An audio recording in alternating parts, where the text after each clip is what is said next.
Joining us now to talk more about this is the former U.S. ambassador to Ukraine, William Taylor. He's also the vice president of Russia-Europe at the United States Institute of Peace. Thank you so much for joining us this morning. We appreciate your time. And first, I just want to get your reaction to this news overnight, this order by the State Department calling on the families of embassy personnel to leave Ukraine.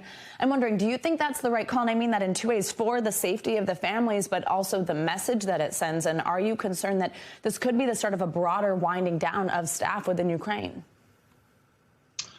Savannah, this is a prudent step. This has been considered for several months. This is what the State Department does. It takes care of its people.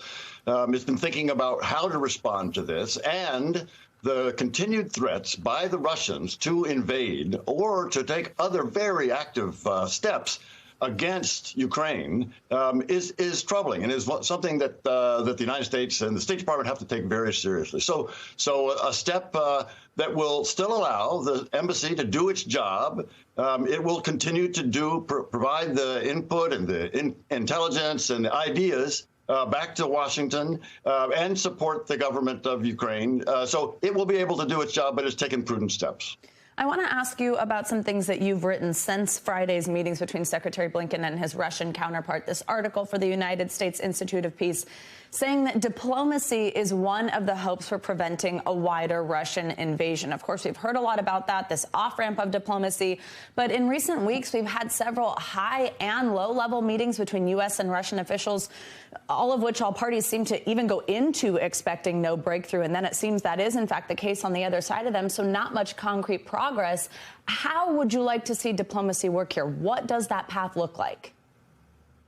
That path looks like President Putin making the decision to take it. It's there. It's offered. President Biden, Secretary Blinken has made it very clear that there are areas that we can negotiate, that we can discuss. The concern on the Russian side about missiles being in Ukraine, or the concern on the Russian side about heavy bombers close to their borders. We have concerns, too. We have concerns about their missiles that threaten Europe. So there's obviously stuff to talk about. There are negotiations to be had. At the same time, we have to be prepared that for President Putin to make a bad decision to kill a lot of Ukrainians, military and civilians, to kill a lot of Russian soldiers in order to accomplish what he's trying to accomplish. It's his decision, but he can go the negotiation route. That's there. And also, I want to ask you about that reporting that we just heard from our own Josh Letterman just moments ago that says that this, what has been being cited as this UK accusation, actually did originate with intelligence from the U.S. about this potential puppet regime being installed. What's your reaction hearing that? If that is this U.S. intelligence, if we do believe that's a possibility here in terms of how diplomacy is the path ahead?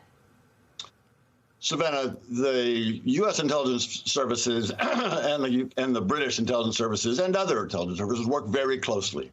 This is something that we do have to worry about. This is something that the Russians do well. They put people, agents, special forces into Ukraine. They cultivate opposition leaders that they might be able to use if they do invade and if they do try to take over the government. So this is credible. This is concerned. The Russians have done this before. Former Ambassador William Taylor, we so appreciate your expertise on a morning like this. Thank you so much for your time. Thank you, Savannah. Thanks for watching our YouTube channel. Follow today's top stories and breaking news by downloading the NBC News app.